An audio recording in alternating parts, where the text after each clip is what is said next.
Hello and welcome to the On Track Off Track podcast. My name's Jared Colow. I'm here with Victor Oporto-Gola. How you doing today, Victor? I'm doing well. How are you doing? I'm doing very well. We've got a lot of really exciting stuff to talk about today. We're going to be starting with the Canadian GP in our motorsport segment and break down all the excitement of probably one of the most thrilling F1 races that I've watched in the last couple of years. I really had no idea what was going to happen the whole time, so we're going to cover that.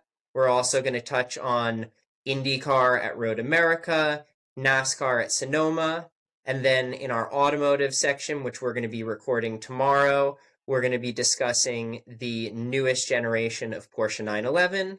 And then lastly, in the spirit of such a great F1 race, we're going to be doing our draft of the greatest, most iconic passes in motorsports. All of that's going to be going on later in the episode, but right now we're going to start with the F1 race. What's your initial reactions? Tell me how you enjoyed this amazing race, Victor. Yeah, so initial reactions just holy, like that was intense. That was awesome. It it's one of those races that you'll just remember as a highlight of the season.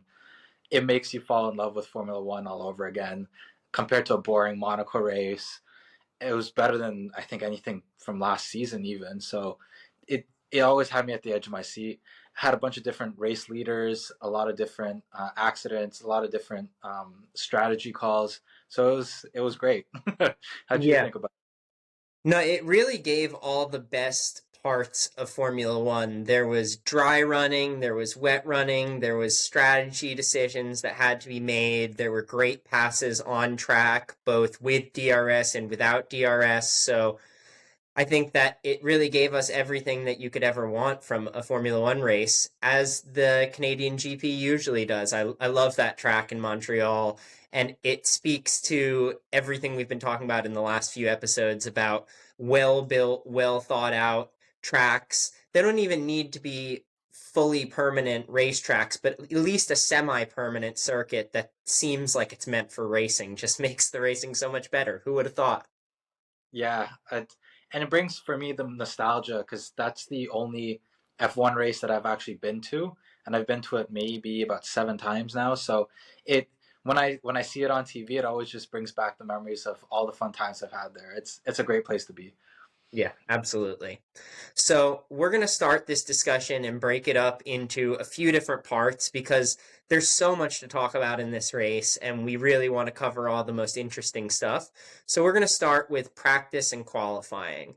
In qualifying, the most interesting things first in Q1, you had Perez out in Q1, and meanwhile Sonoda was second behind, behind Max, I believe. So that just shows, or I think maybe behind Russell, but either way, that just shows that Red Bull have got to be kicking themselves right now after offering Perez this 2-year deal, and he's just not doing anything to prove that he deserves it. Yeah, Max Verstappen's just pulling all the weight here once again.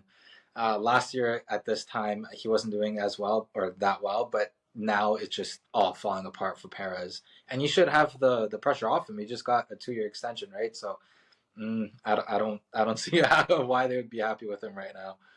Yeah, absolutely.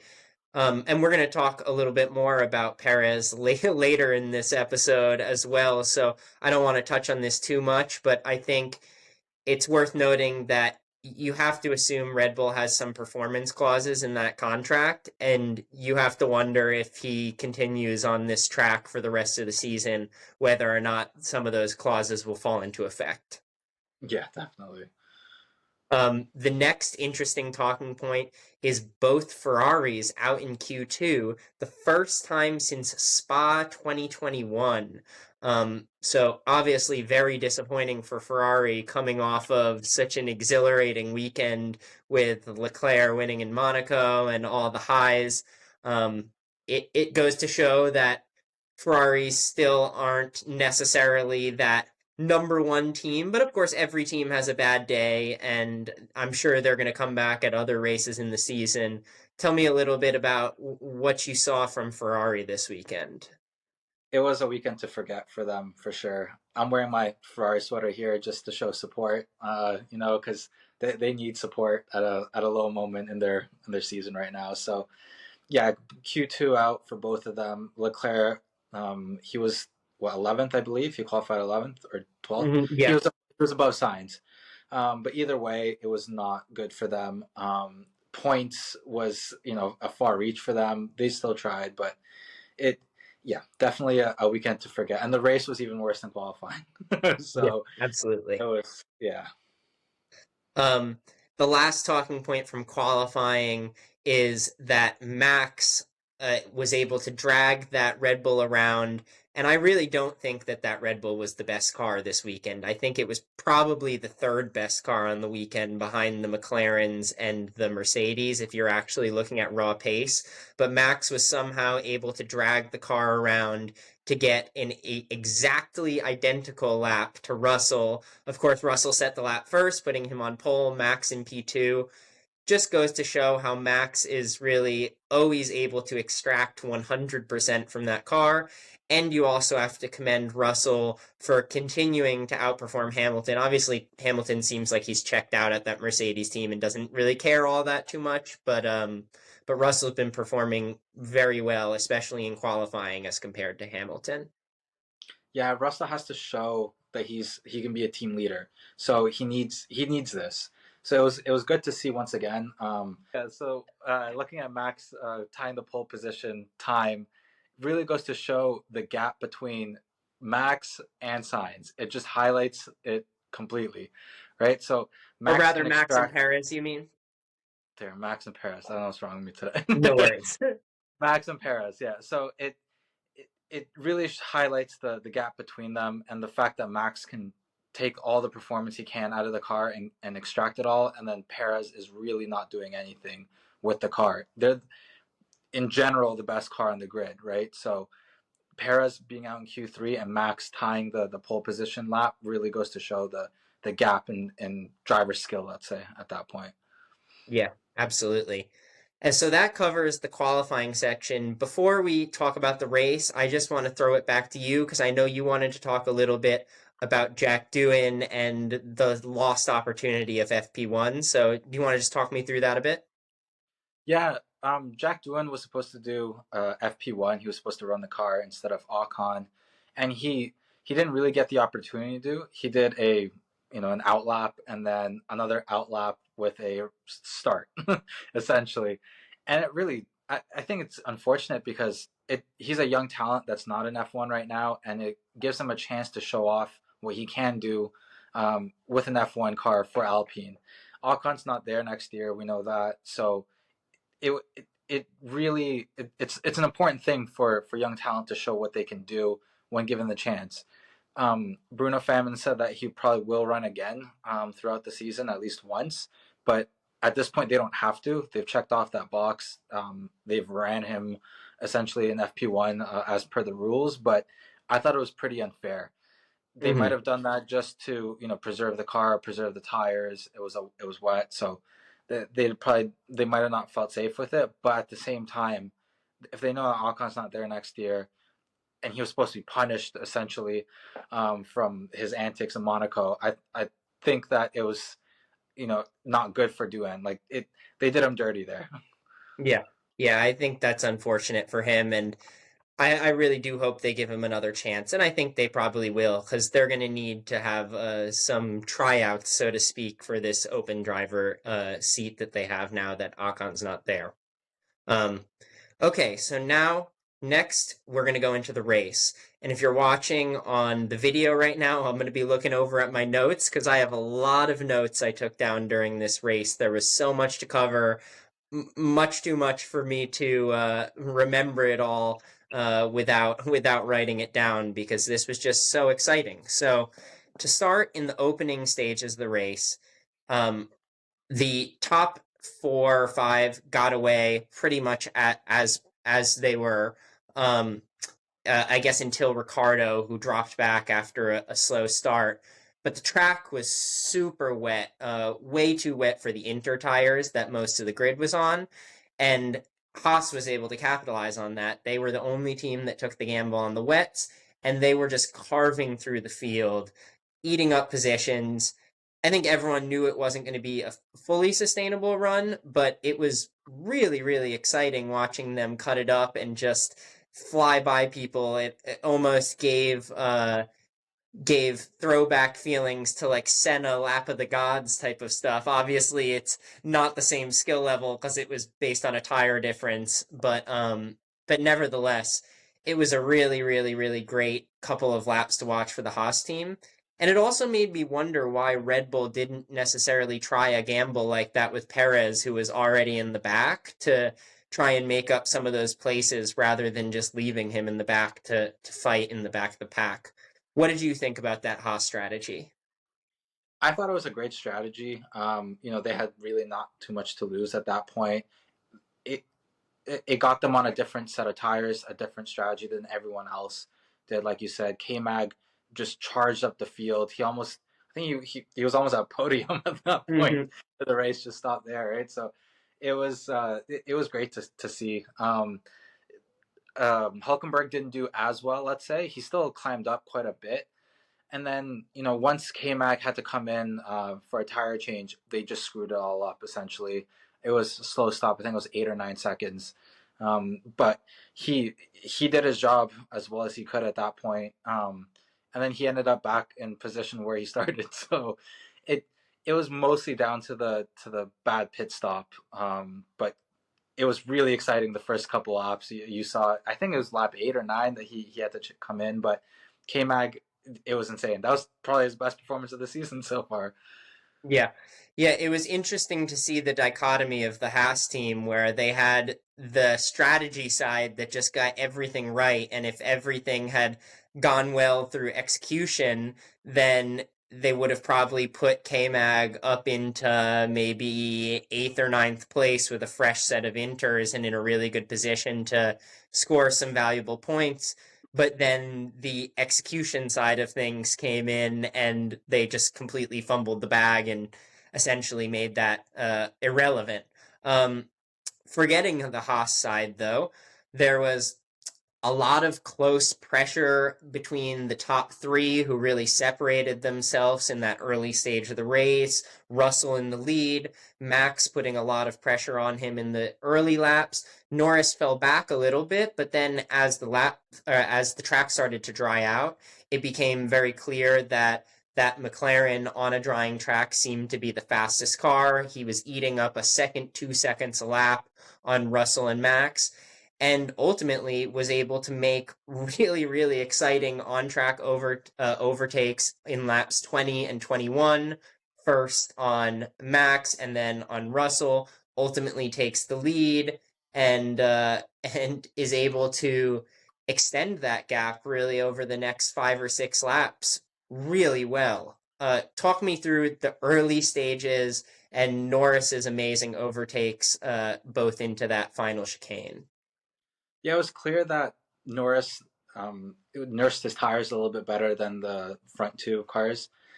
And then once it started drying up, his tire was the best. I mean, his car was probably the best at that point. The McLarens have definitely upgraded since the beginning of the season, and they're one of the top cars at this point. And then, yeah, Norris, like you said, he climbed up the field and got to P1. He extended. He was far up from P2 at that point. He extended to maybe like 7 or 8 seconds before the unfortunate Sargent crash that brought out the caution there. But if it wasn't for that, I'm pretty sure he would have still extended his lead until and then came in when everyone else did. But because of that safety car, the late safety car that was called, he didn't get in with everyone else, and he had to stay out another lap, and he got held up by the safety car and lost some time there. So it was unfortunate, and it it brings this is weird, but it kind of brings back Abu Dhabi 2021 with Latifi, crashing and then changing up the front runners, right? So it was, yeah. I don't like to see that. I'd rather see some clean racing going on, but it is what it is. Yeah, absolutely. That was an unfortunate classic rookie mistake, Logan Sargent style crash. he had already spun on lap 6 when he had gotten too aggressive on some of the exit curbing and had spun his tires, which is a classic F1 driver rookie mistake. Then he spun it into the wall when in that particular incident he locked up with the left tires on the wet side of the track, another classic rookie mistake. So both really, really unfortunate incidents that just show why Sargent isn't going to be racing in that Williams seat next year, because he still hasn't learned to think about these things like wet exit curbing and staying on the dry line in the braking zone. Um, but the thing that I really want to talk about here, and the thing that I have some pretty strong opinions about, is everything that went down with that safety car. Now, I put 50% of the blame on F1 and the race directors and the stewards for not calling the safety car earlier. But at the same time, I also put 50% of the onus on McLaren, because if anybody at McLaren was watching the broadcast, it was so clear from the second that they showed Logan Sargent's car that it was going to be a safety car. There was just no other alternative option. He didn't look like he was trying to get started again. The car was jackknifed halfway across the track. Like, it was so clear that if I was thinking, oh, they're obviously going to pull Norris in, and the fact that McLaren waited till there was 100% confirmation that there was going to be a safety car, I think was a really big strategy blunder on their part. But then I think I say the same thing for F1, where they should have seen from the cameras almost immediately that it was going to be a safety car. Why do you wait until cars have already gone 3/4 of the way around the track to think, oh, maybe the situation will clear itself up or whatever? Anybody that watches F1 knew that that was going to be a full safety car as soon as the incident happened. So why didn't they call that, or at least put out the virtual safety car to then transition into a full safety car afterwards? What were your feelings when you saw how that whole safety car situation went down? Yeah, I agree. I was surprised that he didn't pull into the pits at that point. But safety car giveth and safety car taketh away. He had some good luck with the safety car in Miami, and now he's had the bad luck to come with it, right? So, I mean, it was unfortunate, but what can you do at this point, right? Yeah, absolutely. So now we're moving into the next stage of the race, the post restart. Um, this was when the track was starting to dry out, and there were questions about when the crossover was going to be between the inters and the slicks. Alpine was the first car to go on the slicks.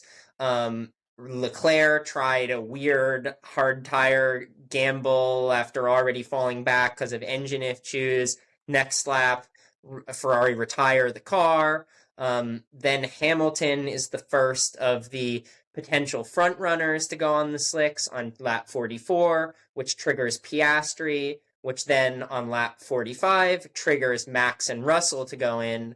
But very interestingly, Norris decides to stay out for 2 more laps on the inters and is able to complete a successful overcut. Briefly gets in front of Max, but isn't able to get the traction down, but is able to get the overcut on Norris and to jump from third to second. That was really, really strong strategy on McLaren's part. So, I just criticized them for one decision and just applauded them for another decision. And that just shows this race was so interesting, and there were so many decisions that went into it that made it exciting to watch. Talk to me about that sequence and what you thought about all that. Yeah, it was really dynamic. A lot of things going on, a lot of different strategies. McLaren saw how fast he was on the inters when it was a drying track, so they decided, give him.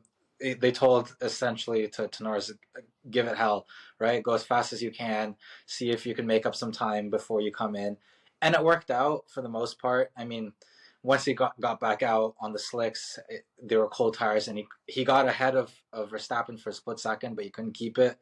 He didn't have the tire temperature, and it was still wet. So, and it it was interesting seeing also Mercedes give Russell the medium tire and then give Hamilton the hard tire.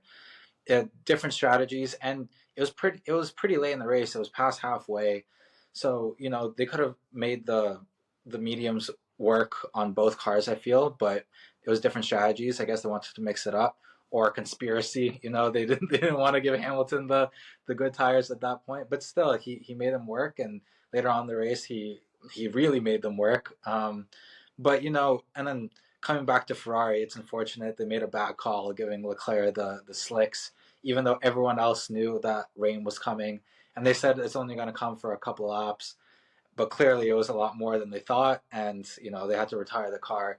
They had engine issues, of course, to begin with, but then again, a lot of teams changed their power units for this race specifically, and Ferrari didn't. It was a gamble on their part, and it didn't work out. So just a lot of bad calls from Ferrari. It showed like the Ferrari of old, that we saw from the Binotto era, and it wasn't something that I want to see. It was a great F1 race, but from a Ferrari fan perspective, it broke my heart a little bit. Yeah, absolutely. And you're referencing, of course, the new tires that Mercedes went on after the second restart, which only came out because Sainz spun and took out Albon and ultimately caused that second restart on lap 54, which was really the last big moment of crashing excitement of the race. Um, and that was really interesting too, because that kind of signaled what that last little bit of the race was going to be. Essentially, the restart was around laps 59, 60. So you had basically 10 laps left on the race at that point. And when they lined up for the restart, Mercedes pulled in both drivers to put them on new tires, the only drivers in the top 10 to go on new set at that restart. So that left the restart with Max in the lead. Russell ceded position to Piastri, so then it was Lando and Piastri in second and third. Then you had Russell on the medium and Hamilton on the hards, as you just mentioned. Then you had Alonso and Stroll, Sonoda and Ocon, Ricciardo and Gasly, Hulkenberg and Bottas, and then Magnussen and Zhou were the only other two drivers to go on a new set of tires at the back. That's 15 drivers. The other 5 drivers were already out of the race at this point because of all the various accidents that we've discussed earlier. Um, and that was really the last little portion of the race where we thought, okay, on this restart, can Norris put pressure on Max? Can Ricardo put pressure, or not? Can Ricardo? Can Russell put pressure on the McLaren cars ahead with these new tires? Can Hamilton also put pressure, and can they bump McLaren out of the podium altogether and get a double Mercedes podium? These were all questions that seemed like they could be possibilities at the time. Um, what ultimately ends up happening is Piastri makes that legendary defense into the final chicane on Russell, which was one of the smartest, most elbows out racing defenses we've seen in quite a while. Shows why everyone wanted Piastri on the grid for so long and everyone rated him so highly. Ultimately, that move puts Russell behind Hamilton again. Hamilton then makes maybe a bit of a more mature pass on the straight, is a little more patient to get Piastri, moves up into third. Russell replicates that pass and then replicates it again on Hamilton to get back up into third. And then you end up with your podium of Max in first, Norris in second, and Russell in third. And of course, everyone's going to say, oh, it's a Max win, another Max win. He's inevitable. But this was very much not the type of race where you think, oh, yeah, Max is going to win it the whole time. It was excitement down to the last lap. And really, you weren't sure until that last couple laps, that final stage, that Max was going to be able to hold that first place. Yeah, and it's not a race where he was running away like it usually is. So there was a couple different race leaders throughout the race, and it was very exciting at that point. At one point, actually, it looked like Hamilton might have got a podium there. He was ahead of Russell at a certain point, but Russell made it work. And Norris. It was actually funny. McLaren giving Piastri a radio call asking if he could fight Verstappen, or if he thinks he could fight Verstappen, and then he's saying, I have to defend against Russell behind me over here." Like, Yeah. that doesn't make sense, right? So, but it was a great final portion of the race to watch. It had me at the edge of my seat here. Yeah, absolutely.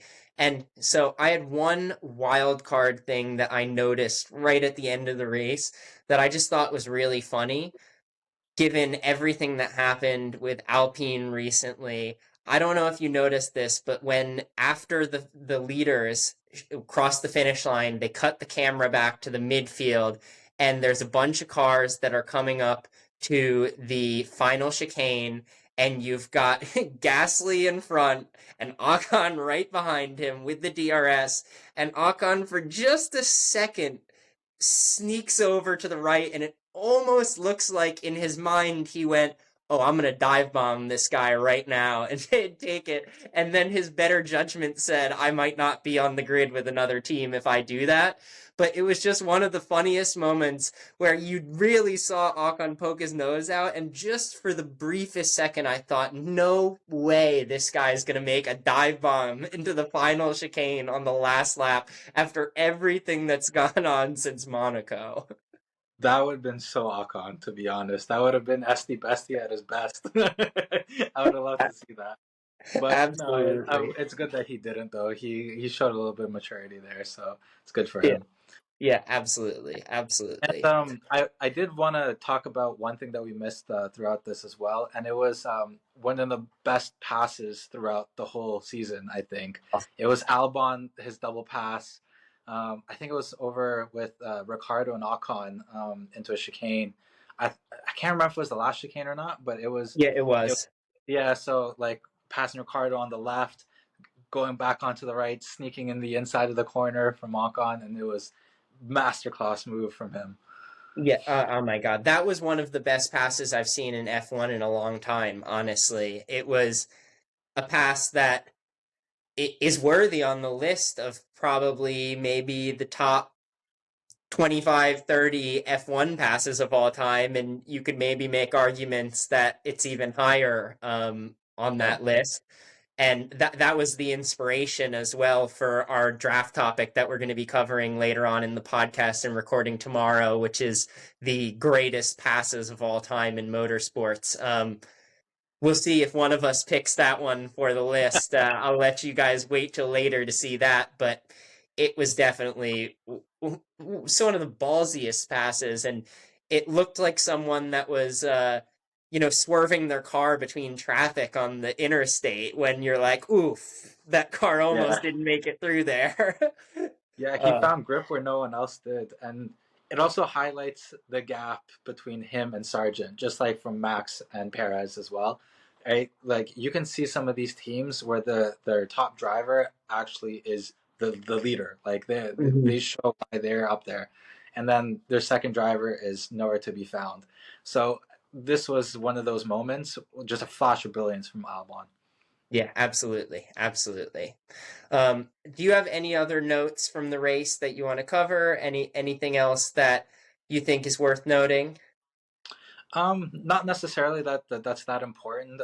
One thing that did catch my attention at the end is, you know, um, Toto got on the radio with Hamilton saying, there's a highlight. At least the car is pretty good. He did pretty well, and Hamilton didn't answer. He just kept silent. So it might show where his head is at with the team, and his relationship is not the best compared to in previous times, but it still shows that Hamilton's got some brilliance, and hopefully he brings that to Ferrari. Yeah. My only other note was that the V carb looked pretty good this weekend. Both Ricardo and Sonoda were able to hold it in that rear end of the points. Obviously, Sonoda made a big mistake near the end of the race that kind of cost him, but other than that, I think they were looking really strong, and we might see a couple more V carb points finishes by the end of the year. Well, I think that rounds out the F1 discussion for the Canadian Grand Prix. Obviously, we'll be looking forward to the next race coming up. I don't think this week, but I think the following week. Aside from that, we also are going to talk briefly right now about the IndyCar race that happened at Road America and the NASCAR race that happened at Sonoma. So we're talking American racing today. All North American races, and notably on three really amazing North American tracks. You have Road America, one of the best tracks in the world. You have Sonoma, a really, really cool, interesting track in California. And then obviously this Circuit Gilles Villeneuve in Montreal, which is one of the most exciting F1 tracks. So just to start about the IndyCar race, I think the most important thing to talk about is Team Penske in this race, who were really the most dominant in the whole entire race. Will Power was able to get the victory, his first victory after a winless season last year, which was his first winless season in, I think, 15 or 16 years in IndyCar. So that was huge. And it really came down to tire strategy, fuel strategy, and working the undercut and the overcut. My notes on this race are really all about that. So tell me a little bit about what you thought about this IndyCar race. Yeah, it was pretty exciting. There's also a couple different leaders within the race. And, for Will Power to win after a winless season, he really lived up to his name and, willed it into existence here. Right. So it was great. It was great to see. Road America, like you said, is one of the better tracks. There's a lot of different elevation changes, some cool corners, and it's wide enough so that cars can go 2, 3 deep into a corner, right? So, and we saw a lot of that through IndyCar, and there's a lot of crashes going on as well. That it, it's interesting at that point. You get to see a lot of people and how they react to a crash in front of them, whether they can avoid it or not. So it's pretty cool. What do you think? Yeah, I thought it was really well managed by Team Penske in general. They had the strategy down the whole entire time. The most interesting stuff really started around lap 35 when Newgarden was able to pass McLaughlin for the lead, while McLaughlin was trying to protect his alternate tires that he was on. On lap 43, McLaughlin got off the alternates for the primaries, and Will Power was right behind him and actually stayed out. And because he stayed out, he was able to make the overcut work. Um, Newgarden came out with a big gap, but like I said, Power came up with the overcut and was able to take the lead. And then he was able to hold that lead for the rest of the race. It just goes to show Will Power is another one of these legends of the IndyCar series that's going to go down in racing history. He has the most poles in IndyCar history. He just took the lead in the championship at I think he's just turning third, or actually, I'm not quite sure how old he is. He's in his late 30s at least, and probably moving towards his early 40s. So another one of these older, more experienced drivers that is still super dominant. I think it was just a really exciting race. Another interesting note from this IndyCar weekend, Joseph Newgarden getting P2 was a huge recovery because in qualifying he made this massive crash in the kink at Road America, which is one of the fastest corners in racing and one of the scariest corners because it's this really fast right-hander. You can almost go flat out on it, but there's no runoff on the left. So if you go off at the kink, you're straight into a concrete wall almost immediately. And he completely destroyed his car in qualifying, but was still able to get P2 in the race. And I think another really interesting point, this Penske 123 was the first Penske 123 since Sonoma 2017. Obviously, Penske owns IndyCar now, owns the Indy 500, and is one of the most dominant teams. So Penske's just a powerhouse in the IndyCar championship. And then the last note from this Indy weekend, big congratulations to Jamie Chadwick for winning the Indy Next race from pole. She's the first female driver to win an Indy Next, which is the development series for IndyCar, in 14 years. Obviously, she was super dominant in the W Series before that series folded and became F1 Academy. So that's really impressive, and hopefully means that she'll get an opportunity in maybe a full-time IndyCar seat not too long from now. Yeah, that'd be great to see. We need some more diversity within the top spec racing series, right? So that'd be great to see. Yeah, absolutely. So our last motorsports topic for today is covering the NASCAR race at Sonoma. I know some of you that listen may not be NASCAR fans, although hopefully some of you are, because I think NASCAR is a lot more interesting than maybe some road racing fans give it credit for. But if you are just a road racing fan and can't find any interest in the ovals, this is NASCAR on one of the most iconic road racing courses in the United States, Sonoma Raceway. So that's why we're covering it today. And I think there are two really interesting talking points from this race.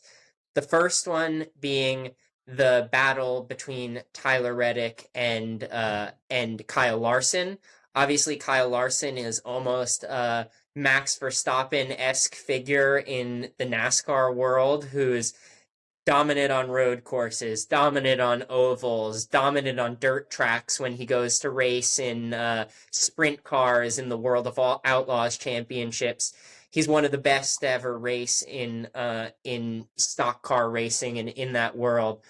Tyler Reddick, personally, is my favorite driver in the NASCAR series, mainly because of his affinity for road courses and his ability to still be competitive on the ovals, while being effective on the road courses.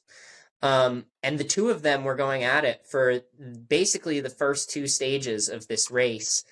Tyler Reddick was controlling every single restart, which we're going to talk about the plethora of restarts in a second.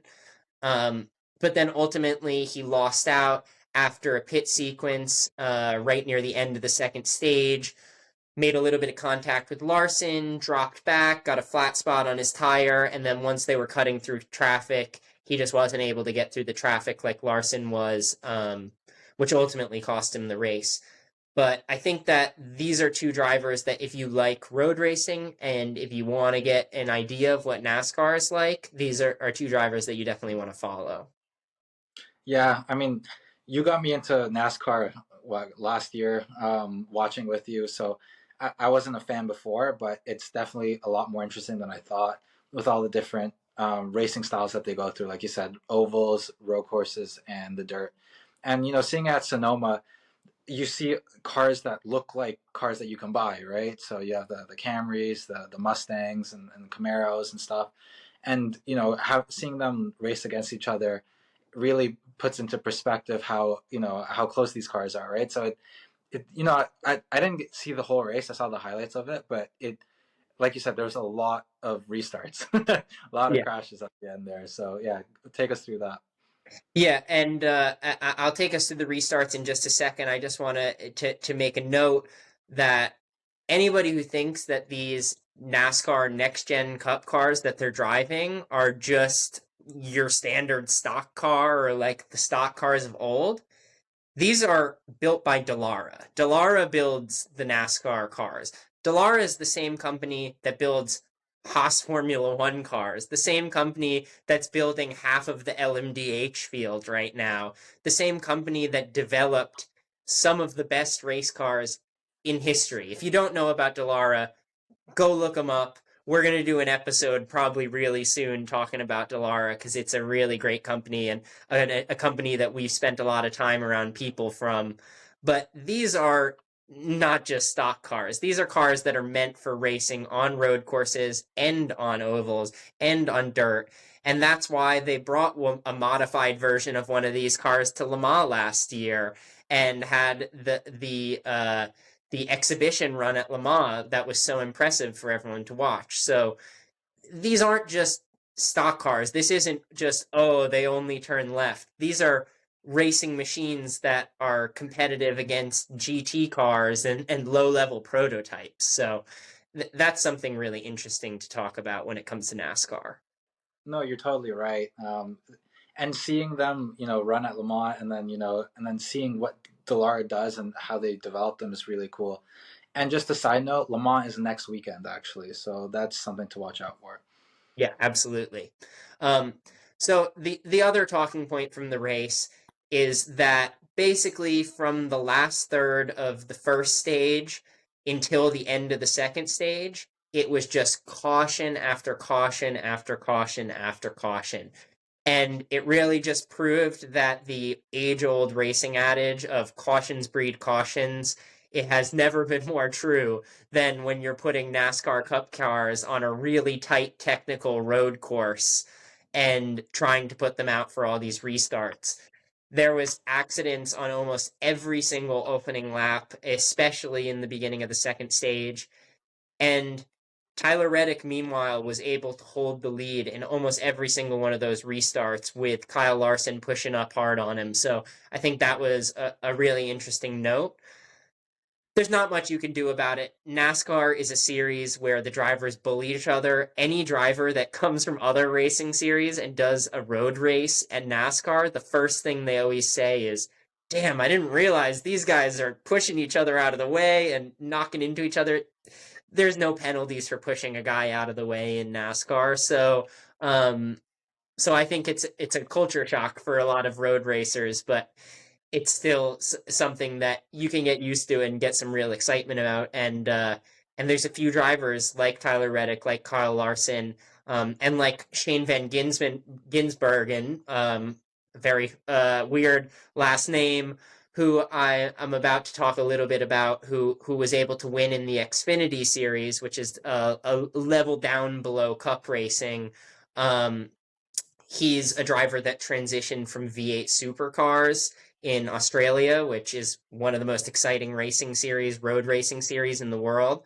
And he was able to win from pole here at Sonoma in the Xfinity series. This is his second win in the year. And he's looking to move into the Cup series soon too. So that's a driver to watch.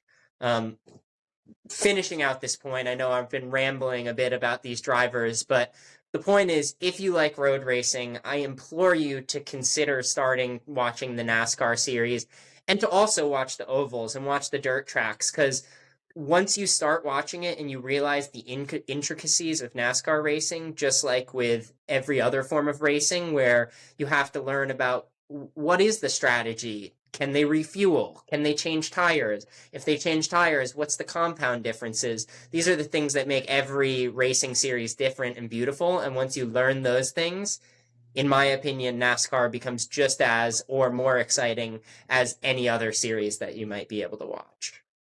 No, definitely. It really it piqued my interest when I started watching it with you last year. I didn't expect to like it, but it's actually really good. So yeah, thanks for that. Yeah, absolutely. So I know we just talked for a long time about this, the variety of races, but this was a great weekend for racing and a great weekend to be a racing fan. There was excitement from the first race of the day with the F1 race all the way up until the last race of the day with the NASCAR Cup Series race at Sonoma. So I just want to say I had a great time watching all these races, and I hope that the next F1 race is just as exciting as this last one was. Um, we're gonna cut off our recording here now, and you'll see us probably in some different clothes tomorrow as we cover our next topic. So we'll see you then. All right, and we're back now. Day two, we're going to be covering now our off track segment of today's podcast. And today's off track segment is going to be all about the newest generation of Porsche 911 released, the 992.2. They're releasing some minor aesthetic changes, there's some interior changes. Obviously, really notably, they're going to be releasing one of the first ever hybrid Porsche 911s. Talk to me about what you've seen with this new Porsche, Victor. Yeah, so there's actually a lot to go through here. It's a point 0.2 generation car, so it looks like the first generation of the 992, but with a little bit of tweaks, like you said. They're starting off we're releasing with the GTS, which is odd. That's usually one of the last variants to come out from a 911. It usually packages all the best stuff, all the performance options of a 911S for a little bit cheaper, but now they're going to start with the GTS, which is, like I said, odd. They're calling this the T hybrid now. So it's a mild-ish hybrid meant just for performance. It comes with a 1.9 kilowatt battery, which is really small, to be honest, with two little electric motors. One's attached to the PDK transmission, and the other one is attached to the turbo. It's actually in between the inlet and outlet side of the turbo, so it's there just to generate or it's going to reduce turbo lag essentially. That's what it is. So you can have almost maximum torque at I think less than 2,000 RPM at this point. So one of the biggest things to come out is that it's not going to have a manual for at least the GTS, and that's what they're releasing. So the GTS, like I said, normally was a performance variant, not up to the GT standards, but still a little bit more than the S. And it was kind of the sweet spot in the lineup, especially if you wanted a sports car with a manual transmission. But now it just comes with strictly PDK, and that's due to the fact of the packaging of the electric motor onto the transmission. Now it comes with a little bit more power, so about 532 horsepower and 449 pound-feet of torque. So that's quite a bit up from the last GTS that was in the high 400s. But so they're saying that it's going to have similar performance to a GT3. It's not going to feel like a GT3 that's naturally aspirated and revs high. It's still a turbo engine, but it's going to have less turbo lag. Another big talking point is that they've actually increased the displacement from 3 liters to 3.6 liters, and they went back to a single turbo. And it used to be a twin turbo, and that's just because of the hybrid motor onto the turbo, like I said. Another cool feature about the engine is it doesn't have accessory belts anymore. Everything's going to run off of the hybrid drivetrain, which makes the engine physically smaller, but in displacement bigger than the last one, which is neat engineering in that sense. Um, Another thing that is a good talking point, which I want to hear your opinion on, is that it doesn't come with a rear seat as standard now, which is a big thing in the 911 community, right? So you can option it in for no cost, but if you don't tick that box, it's just going to come as a two-seater, which, one of the big things about a 911 is that you can have your kids in the back and tell your wife it's a family car, right? So what do you think about that? Yeah, I don't know. I think that if they made it so you had to pay for that option, then it would be a different conversation we're having. Since it's a no cost option, I'm not particularly bothered about it, but I think one thing I noticed about this generation, not necessarily about the specific car, but more about Porsche's business strategy and some of the decisions that they've made in choosing to release this car. They're choosing to make the 2x2 a no cost option. They're choosing to not release a manual, and everyone knows that they're probably going to release a manual at some point in the near future. So this isn't the death of the Porsche 911 manual, but they're testing the waters. They're seeing what consumers are going to be willing to accept. Are they going to still buy the car if it's only available in a PDK? Are they still going to buy cars if when they go to the dealer, the only one available isn't a 2x2? And they're kind of pushing the limits of, okay, what are Porsche enthusiasts still going to accept, and what's going to not hurt our bottom line if we maybe don't focus so much on this in the future? So I see it with a little bit of caution, where it makes me a bit nervous that they're testing the water with these things right now, about what it might look like 10 years down the line. Yeah, I see that, but it's only 2% of 911s sold from the last generation were manual, right? So, and half of that were in North America. So if you look at a global launch, 98% of them are going to be PDK regardless. So, especially for a GTS, I kind of liked the 997 GTS as one of my, favorite sweet spot picks of the 911 range in its history. But when you get to the 991, and then 992, they became bigger, heavier, more luxury cars and less sports cars. So you see the philosophy going forward with that. With the rear seat delete, I think they did that just to try to keep it under a certain weight, so they could advertise it under a certain weight because it has been bloated. And it's also 50 kilograms heavier now with the hybrid system in it. So, but still, I think a 911 fundamentally should come with rear seats. Yeah. I think the weight thing is a really interesting point as well because they have, of course, been advertising that it's only 50 kilos or around 100 pounds increase in weight.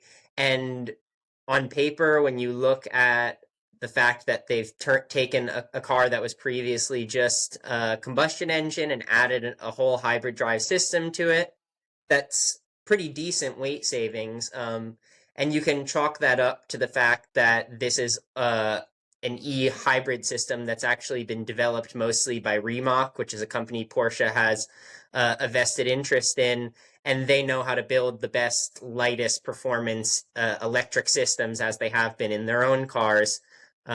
So it's relatively good if you're looking at the difference between the combustion and the hybrid system. But at the same time, they fudged with the numbers a little bit, like you said, with the rear seats, and there it's still not, it's still heavier. And at the end of the day, all these weight increases, it's only 50 kilos here and 20 kilos there and 10 kilos here and there. And then all of a sudden, down the line, you're looking at a car that's significantly heavier, which is going to ultimately hurt performance. Yeah, they're advertising at about 1595 kilos. So they're trying to make it under 1600 kilos. But like you said, that's without the rear seats.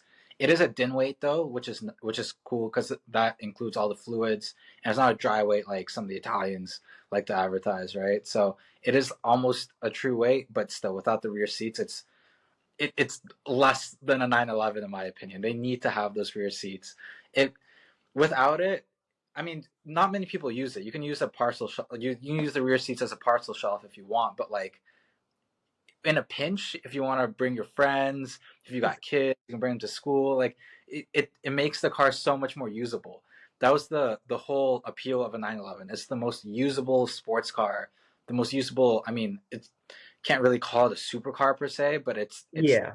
there. It's in the high end of the sports car market, and it's really usable compared to a lot of the other cars, right? So I think they take some of that usability away. There's a couple other things that they change that might annoy purists, such as getting rid of the tachometer, like a physical gauge, and now it's an all digital dash, as well as getting rid of the little. They had like a fake key knob on the 991 generation, and now it's just a push button start, which it takes away some of the tactility of the car. I mean, it's not a huge deal, but it will annoy some of the purists. Yeah, for me, the all digital dash for the driver and the removal of the physical tachometer and odometer and speedometer, I think that's the thing that bothers me the most. I don't really care so much about the push start button and even the rear seat. It matters to me, but I when I see when I see all the Porsches that I've seen in my life, I've seen just as many with and without the rear seat already because a lot of people do that rear seat delete for performance. Um, but I always think that analog is going to be better when it comes to the gauges, which is something that is just right in front of your face as the driver. Like I believe that cars have to be built around the driver, and that's where you are 99% of the time you're with your car. I mean, it looks great when a car is beautiful on the outside and you turn around and look at it while you're walking away, but realistically you're going to spend most of your time in that cockpit and you want that style in front of you. You want that luxury. You want to see the physical gauges. You don't want to just look at a screen there's a million mass consumer, mass market cars out there that have these all digital dashes, and you can even customize them and make them look cool and do all the stuff that Porsche's advertising you can do with this one. It just seems like a cheap cop out to me. Yeah, I mean, I guess you're kind of spoiled with the fact that you were at Singer and got to see some of the best gauges in the business. So Yeah. I see where you're coming from in that end, right? But I it is cool. Like I like the 992.1 where they had a physical tachometer, and then you could change some of the. It had two little screens on the side, right, on each side of the Mhm. tachometer. Configured that way, but it's still a piece of jewelry in the middle of it, and that's best of both worlds in my opinion. Nothing to Yeah. me beats the analog gauges, but if you had to choose, like BMW, they used to have a split.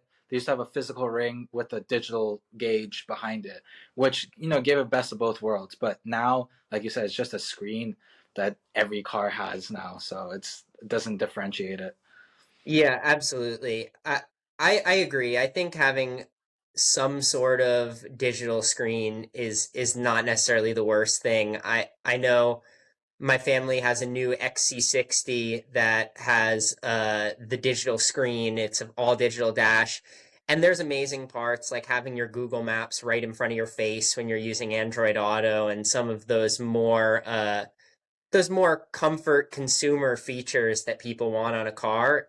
Of course, Porsche has to do that as well because a lot of people that buy Porsche 911s, although we're enthusiasts and we care the most about the performance, a lot of people just want a fancy car to drive around and so they want those luxury features. So I get it, but you can mix, you can have a best of both worlds as you just said. So I wish they would have done that. Yeah, Um, it'll be also interesting to see what they do with the GT lineup going forward because those are real drivers' cars, right? Like a GT3, GT2, and the RSs that come with it. And those are the cars where people are a lot more finicky. The normal lineup, not the non-GS, I should say, 911s are more luxury oriented, and they've gone further and further away from the old analog cars from the past up until like a 993, 996, 997s even.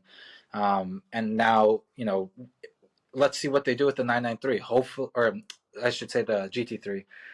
But let's see if they put in another analog gauge. I'm sure they'll put in a manual. When they took it out for the 991.1 generation, it caused an uproar. So I think they'll put it in there. Probably a 911T because it's the base sporty one, right? So I think they'll put it in there. But just to come out right out of the gate with a hybrid GTS non-manual is it's a far cry from what enthusiasts want. So Yeah. And that speaks to the reason why a company like Singer gets so much business. I mean, we saw all the time customers that were Porsche enthusiasts who wanted that analog feel again. They wanted a nice new car and a fancy car, and of course a Singer's quite expensive, so you got to be in a certain tax bracket to have the luxury to be able to get that. But people love those analog gauges and people love that analog feel.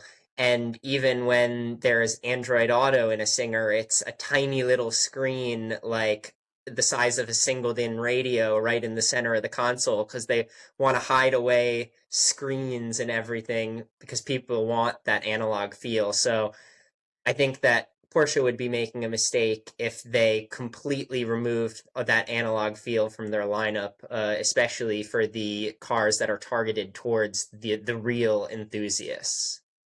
yeah, definitely.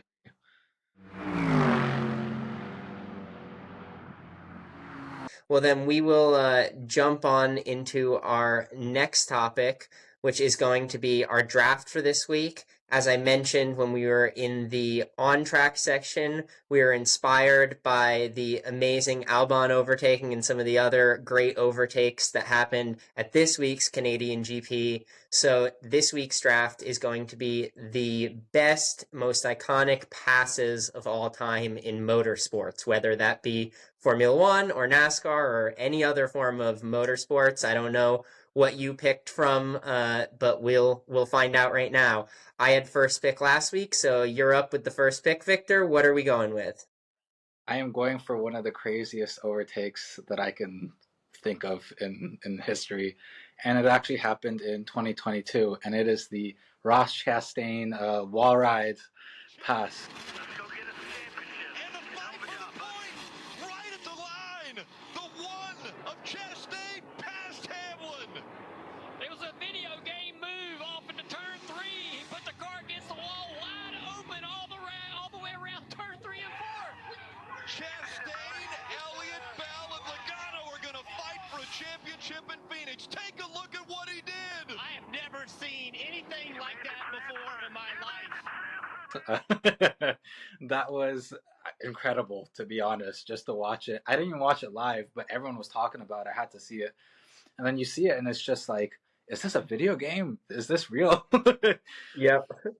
For those that don't know, the driver Ross Chastain, he was this was a 2022 Xfinity NASCAR race, so the F2, I think, of NASCAR, if I'm correct, right?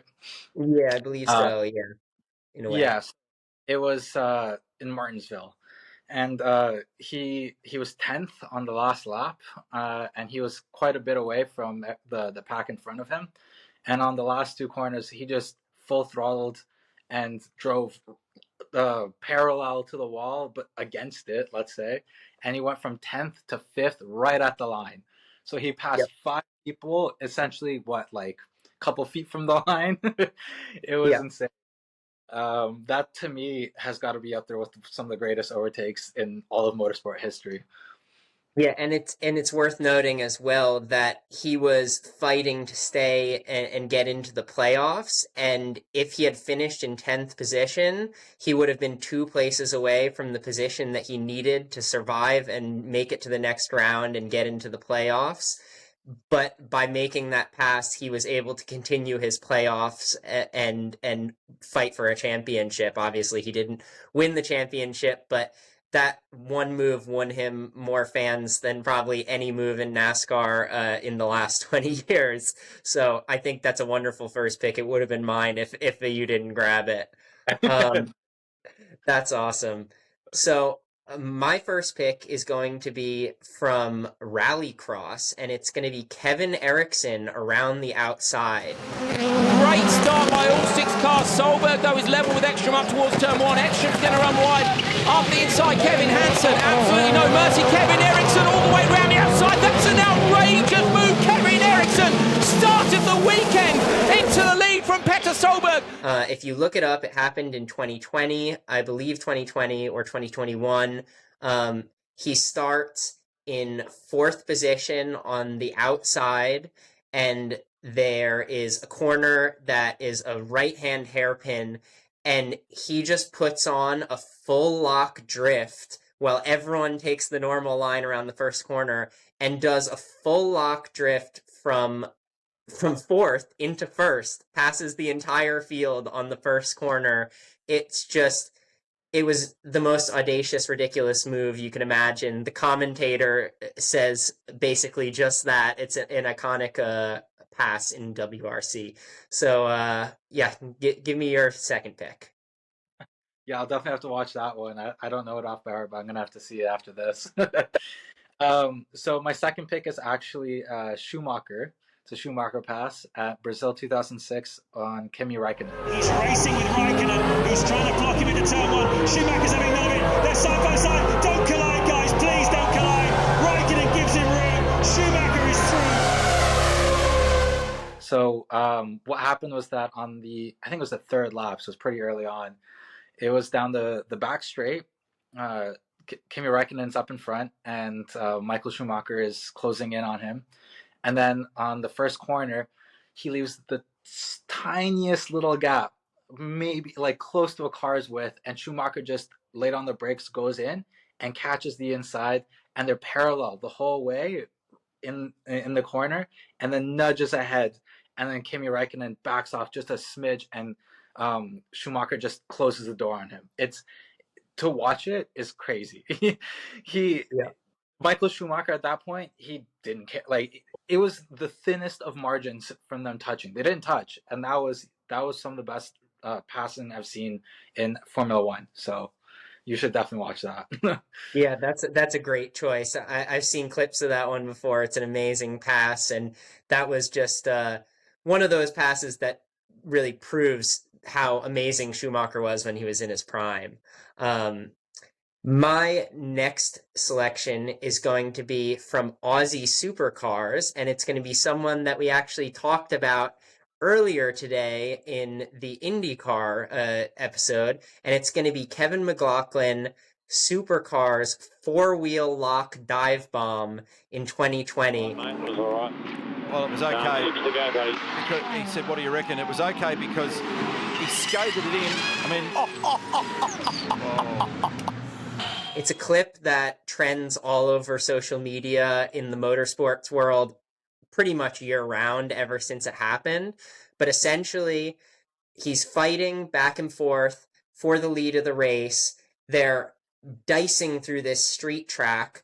There's a very, very tight left-hand 90-degree corner coming up, and McLaughlin is in second place, and he slams on the brakes, locks at all four tires, slides to the left of the car, and gets it stopped just at the entry to the corner so that the other car can't turn in, takes the position, and wins it. It was one of those things where there's no way he did it on purpose. I mean, he locked all four tires. It looked ridiculous, but the fact that he was able to pull it off and make the pass stick, didn't crash out the other car, and it got him into the lead, it's one of the best. I'm sure you've seen it if you follow interesting overtakes on social media, so that's one that I had to give its flowers.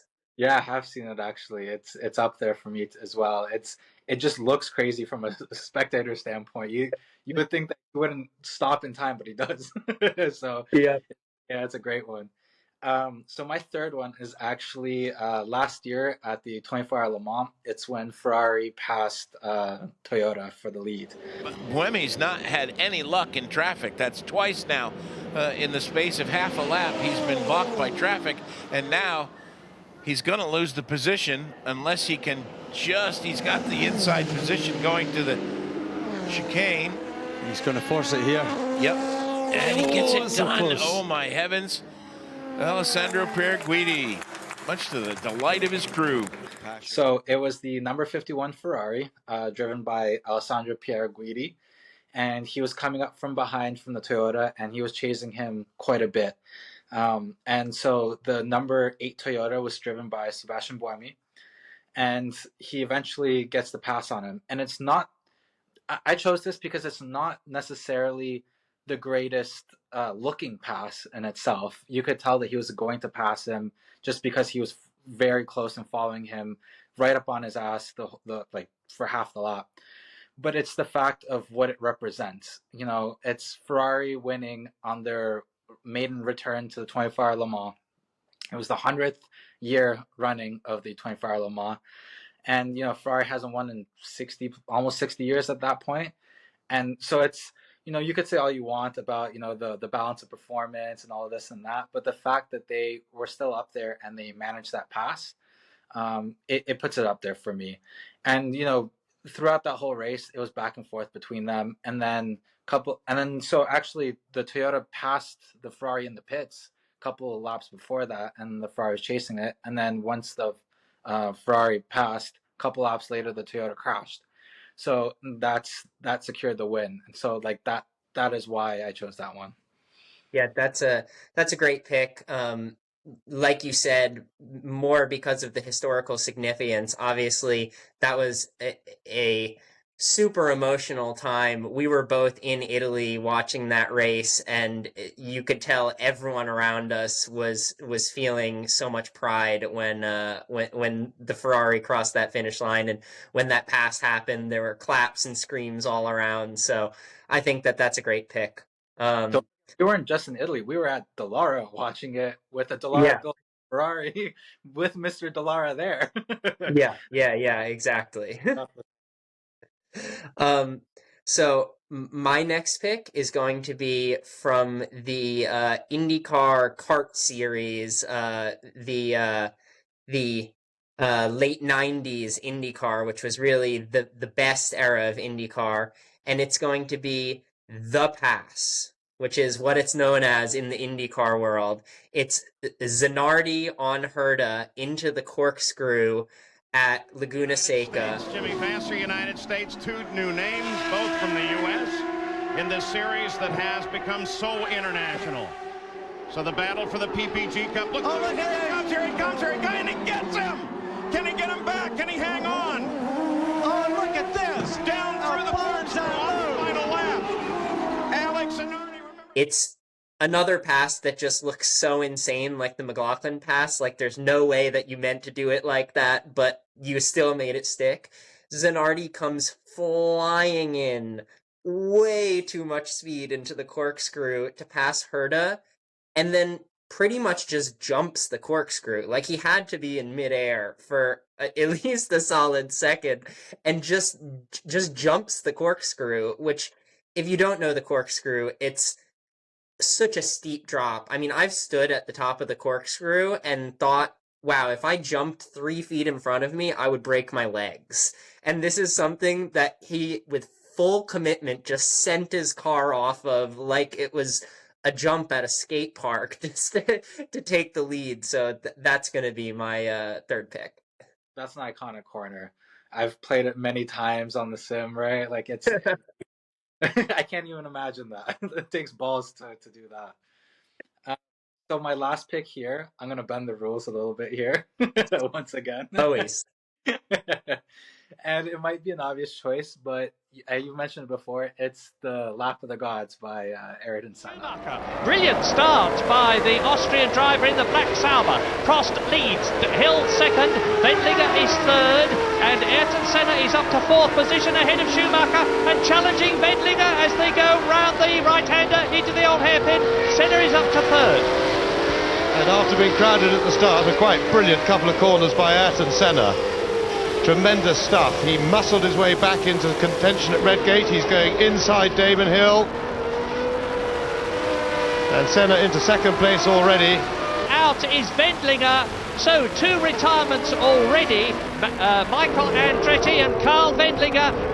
And Senna goes through into the lead. He's passed Alain Prost. So the McLaren leads. Prost second. Hill is third. A tremendous First lap of the 1993 European GP at Donington Park, and it's because he started off 5th and went into 1st on a wet track on one lap, and just watching it, it's like, how did you manage to find grip? How did you pass all these people? And they weren't just anybody; they were legends in front of him, and he was in an underpowered car too, right? So he passed Schumacher, Damon Hill, Alain Prost, right? So he did all that on one lap, and you're like, no wonder he's known as one of the best. Like, Mm-hmm.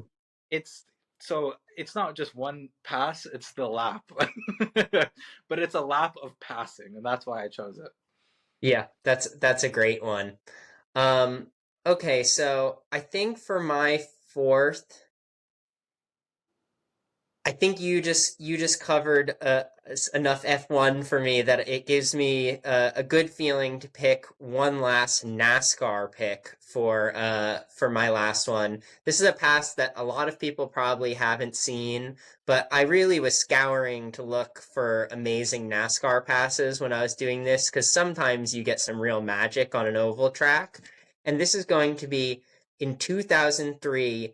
Jamie McMurray and Todd Bodine were chasing down Stacey Compton for the lead at Darlington. He's going to have to try to get around Todd Bodine if he's going to win this race, and he is. He's alongside of him as they go down to turn 1. Well, Todd will not let him go, I guarantee you. That's good news for Compton. Whoa, man. They've caught Compton. Whoa. 3 wide. They did. I can't believe it. I think that's... Yeah. Huh. Can't believe they made it through there. But see, Stacey Compton's tires were a little bit low. McMurray and Bodine were basically side to side with Bodine on the top. And what happens is McMurray starts pushing Bodine up to use Stacey Compton essentially as like a moving pick to stop him from being able to continue his run. And Bodine just gets just enough space to make a pass that's actually quite similar to this Albon pass that we were just talking about in F1, where he squeezed his way just behind Stacey Compton and just in front of McMurray. They go 3 wide for just a second, and then Bodine has the more of a run because he's on the high side and is able to make it stick and get in front of McMurray for the lead. It's a really, really cool pass, and it really showcases exactly what I love about really, really technical NASCAR passes that the regular fan might not notice if you don't watch NASCAR or don't know what to look for. Yeah, I don't know that one, so I'm gonna have to watch it after this. I'm not versed in my NASCAR history, so I gotta see it. But from the sounds of it, it sounds really fun. Yeah, absolutely. So give us some honorable mentions here, Victor. So another honorable mention I had was this year at the Indy 500, the last lap pass by Joseph Newgarden on Pat O'Ward. 5 back, 6 back. O'Ward tries to break the draft. Newgarden's like, I've been in this situation before. Joseph Newgarden around the outside of Pat O'Ward. Just because Pat O'Ward was, in the lead for, the last little bit of it, and you think he's going to win, and then all of a sudden, Joseph Newgarden clinches it, and the second year in a row, right? So I think that deserves an honorable mention. And then, obviously, like we mentioned before, the Alex Albon pass in Montreal this year. Is the other car involved. Ocon, who hasn't pitted yet, remember.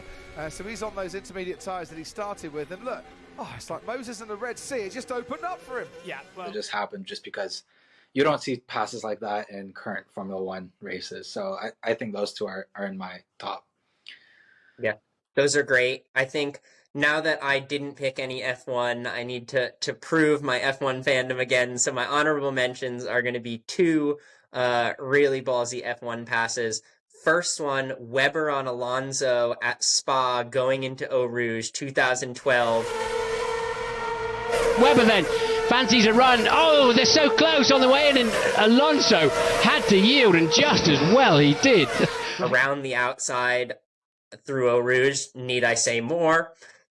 And then in a similar vein, another crazy, I can't believe you would make a pass around the outside in this corner, no one ever does this in F1, would be Alonso on Schumacher at 130R at Suzuka in 2005. Raikkonen is fueled quite a bit longer than that. We believe it's for Fisichella, the current leader, and then Michael goes to the inside, tries to block the line into 130R, and Alonso having none of it, straight around the outside.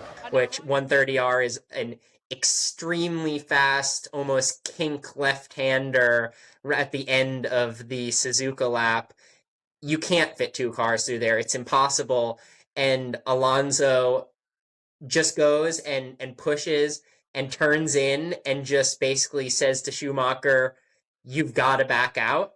And I'm pretty certain this is the pass where if you listen to the interviews after with Alonso, he basically says, well, I knew Schumacher was going to back out because he has kids and I don't have a family, so I don't care. And that's just like what's that type of mentality? And yeah, one of the craziest sociopath quotes of all time for Alonso, but you gotta love it.